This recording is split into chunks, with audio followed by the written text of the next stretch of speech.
గత 24 సంవత్సరాలుగా పర్యావరణ పరిరక్షణకై ఎన్టీఆర్ జిల్లా నందిగామ పర్యావరణ పరిరక్షణ ఆధ్వర్యంలో మట్టి వినాయకుల బొమ్మల్ని ఇవ్వడం జరుగుతుంది. వీటిల్లో బొమ్మలు అందరూ ఇస్తారు, కానీ 9 రకాల విత్తనాలని ఇందులో కలిపి ముందుగానే 2 నెలల ముందుగానే ఆర్డర్ తయారు చేయడం జరుగుతుంది.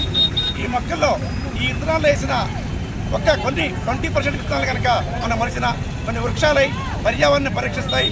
కాబట్టి ప్రతి ఒక్కళ్ళు కూడా నీరు కలుషితం అవ్వకుండా, వాతావరణం కలుషితం అవ్వకుండా తప్పకుండా అందరూ మట్టి విగ్రహాలను పూజించి మట్టి గణపతి ఆశీస్సులు పొంది ప్రతి ఒక్కరూ వినాయక చవితిని అత్యంత ఉత్సాహంతో పర్యావరణ పరీక్షమైన వినాయక చవితి జరుపుకోవాలని మనస్ఫూర్తిగా భగవంతుని కోరుకుంటూ ఈ కార్యక్రమానికి విచ్చేసిన ప్రతి ఒక్కరికి పర్యావరణ పరిశ్రమ తరఫున హృదయపూర్వక ధన్యవాదాలు తెలియజేస్తాను. నందిగామ పట్టణ ప్రజలకు, ప్రజాప్రతినిధులందరికీ కూడా ముందుగా నందిగామ పురపాలక సంఘం తరఫున వినాయక చవితి శుభాకాంక్షలు.